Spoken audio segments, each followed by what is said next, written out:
Ayon po kay Martin Romualdez, ganito po ang pagkakasabi niya, no? Huwag tayong maging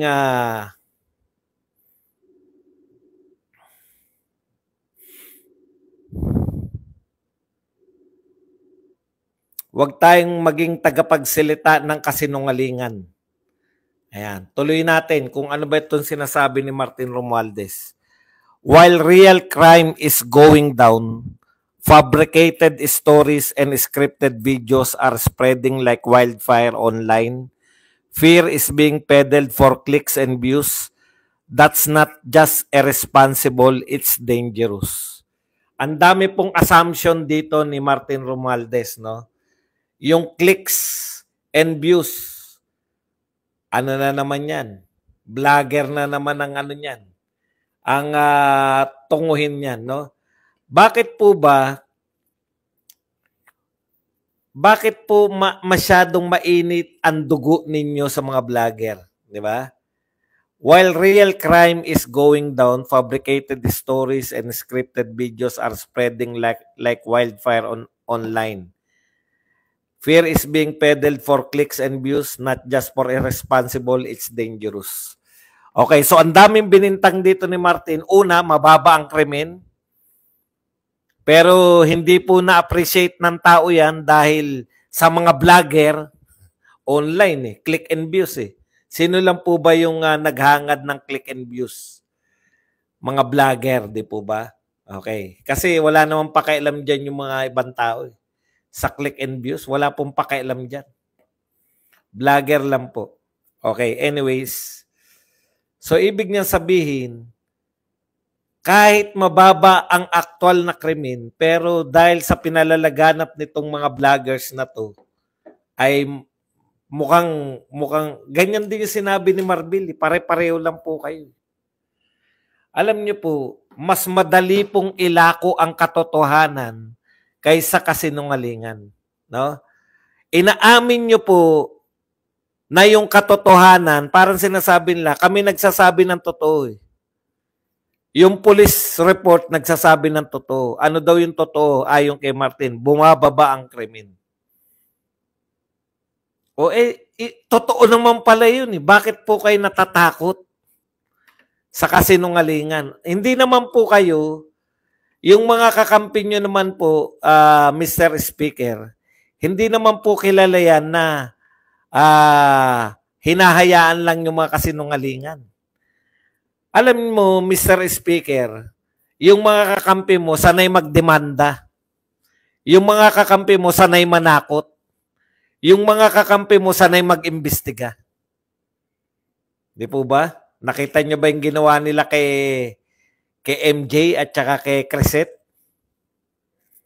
Pinatawag sa Quadcom, tapos yung mga sinulat nila ipinamuka at pinagsorry, di ba? Kaya hindi na contempt, nagsorry.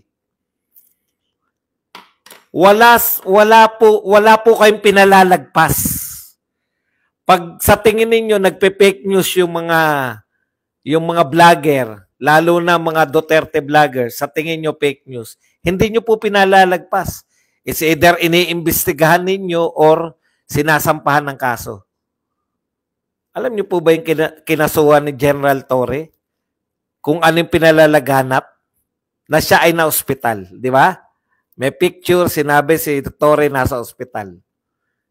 Tapos, dinimanda ni Torre. Maramdamin yung mga kakampi nyo Mr. Speaker, maramdamin. Kung totoo na may nagpapakalat ng mga hindi tamang balita tungkol sa krimen, di sana katakot-takot na. Hindi po namin pag-aabalahan. Alam namin na sa panahon ngayon, ginigipit ninyo yung mga vlogger. Kaya nag-iingat kami na bakit naman namin papakailaman yung mag-imbento kami ng krimen. Hindi po ba?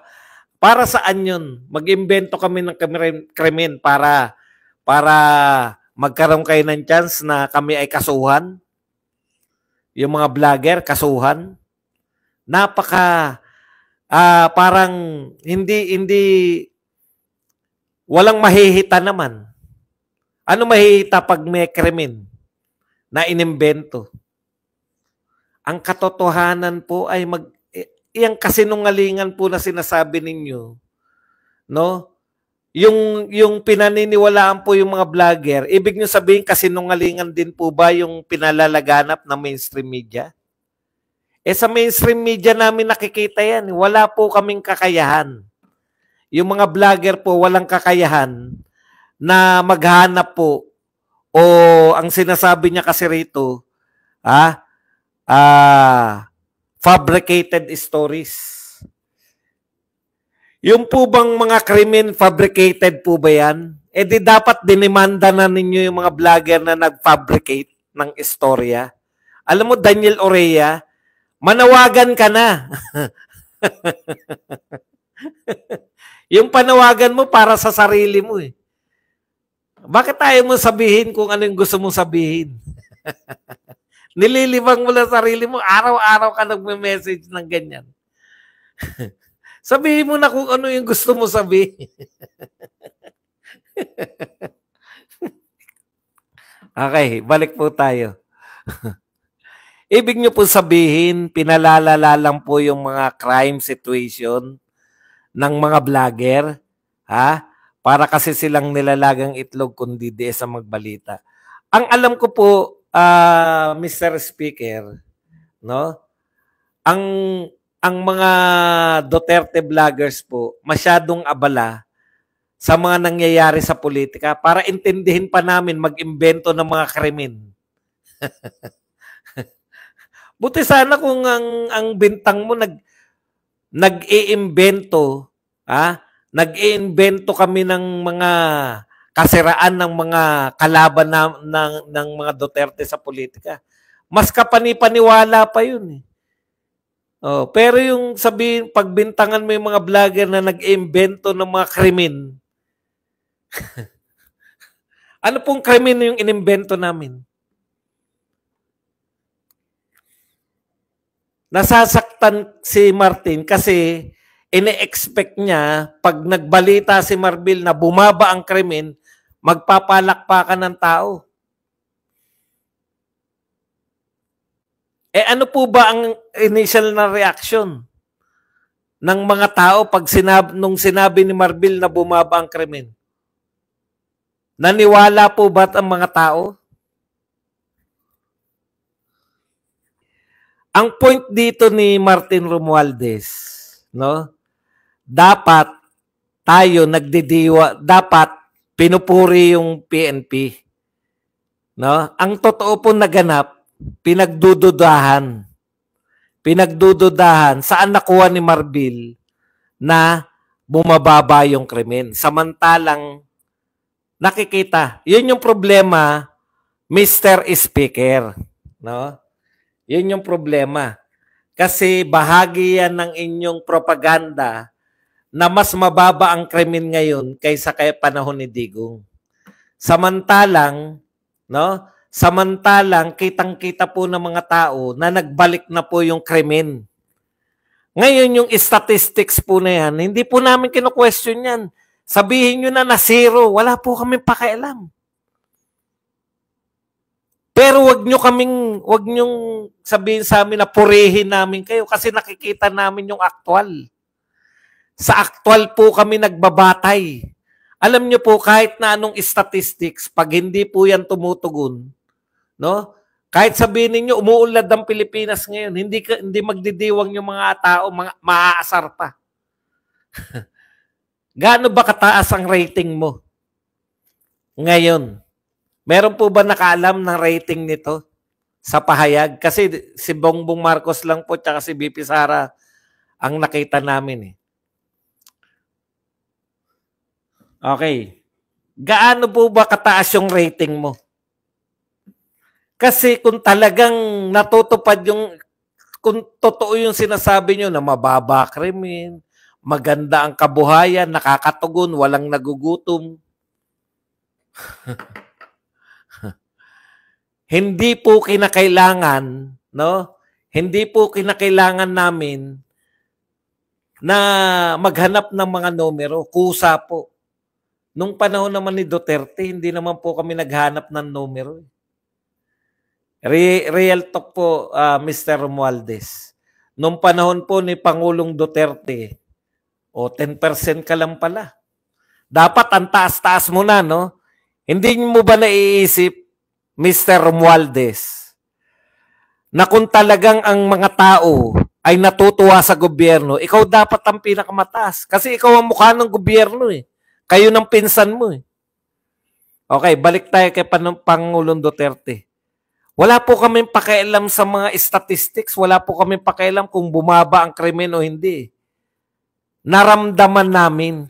Hindi po namin kinakailangan. Bakit ang tahimik ng lugar? Ilan na ba ang crime rate?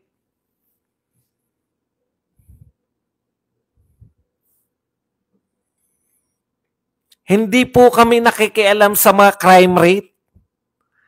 Nung panahon ni Duterte, naramdaman talaga namin na tumahimik sa lugar namin. Nawala yung mga adik eh. Nawala na yung nawala na po yung mga siga sa daan na pag minarian niya mga yan, halos. Hindi po statistics ang kinakailangan ng tao. Ang kailangan po ng tao, pag usapin po ng crime, no? Ang naranasan po namin kay Duterte, wala kaming pakialam sa crime rate. Pero, ang pakialam namin, madaling araw ba, makakalabas kami ng bahay nang hindi kami kinakabahan? Uuwi ba yung mga anak namin, lalo na may dalaga kaming anak, na hihintayin lang namin sa bahay? Yan ang sukatan ng crime ayon sa amin. Hindi po yung bumaba. O, ikalawa niyang gustong puntuhan na yung mga vloggers na negative yung pinapakita sa gobyerno, lalo na sa krimen, ang dahilan kung bakit parang masama po ang krimen. Bakit po ang mainstream media na hawak naman ninyo, panay positive ang sinasabi, no? Panay positive po, panay kasamaan po ang sinasabi sa Duterte at positive naman ang sinasabi sa kay BBM. Bakit po ang media o mainstream media pala, bakit hindi po sila effective na nagsasabi sila ng magaganda para sa gobyerno? O, di ba? Bakit yung mga nagsasabi ng mga kapalpakan ng gobyerno at kagandahan ng panahon ni Duterte ang pinaniniwalaan ng tao? Again, wala pong pakialam yung tao sa statistics eh. Hindi naman po mga ekonomista yan, mga yan. Hindi naman po mahilig sa numero. Ano po yung nararamdaman nila? Yun po yun. Pag bumili sila ng bigas at mahal ng bigas, yun po ang naramdaman nila. May nangako sa kanila na 20 pesos na bigas at mahal ang bilhin nila sa bigas, yun po ang sukatan nila. Hindi po kung ano-anong statistics. No? Pag nakita nila na walang addict na nakatambay sa kanto, tagumpay ang war on drugs. Ganun lang po kasimple sa simpleng mamamayan. Hindi po kinakailangan na bloodless o kung ano. Marami na patay. Demonyo si Duterte. Demonyo? Ano ngayon? Ano ngayon kung demonyo? Di ba? Sabi nga ni Duterte, bababain ko kayo sa impyerno. Kung satanas po ang kalaban natin, hindi po kailangan na anghel, malaanghel yung, kung ang kalaban po natin ay sanlaksang demonyo, hindi po natin kailangan ng anghel na magdadasal lang. Ipagdadasal lang na magbago itong mga demonyo. Ang kinakailangan natin, pantapat sa mga demonyo nila. Yung demonyong pupuksa sa mga demonyo rin. O, di ba? Para maprotektahan yung tao. Naunawaan niyo po yung sinasabi nito niya, no? Mr. Speaker, ang dami niyo nang inimbestigahan. Ang dami nyo ng yung pagmumura lang, minumura lang yung congressman, nakasalang sa kongreso. Eh. Eto pa bang nagpapalaganap ng maling impormasyon tungkol sa krimen, gumagawa ng, ano sabi niya, fabricated stories? Hindi ako makapaniwala na pati krimen fabricated. Bakit po ipapabricate yung krimen?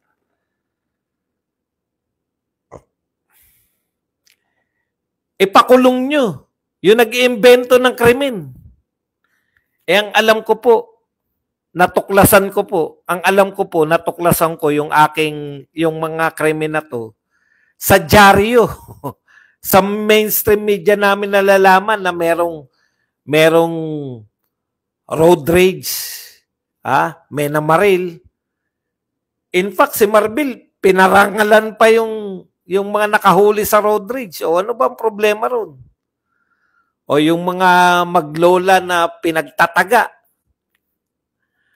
Yan pong mga ganyang krimen na tagos sa puso namin dahil normalidad lang, ay mga normal na tao yung involved.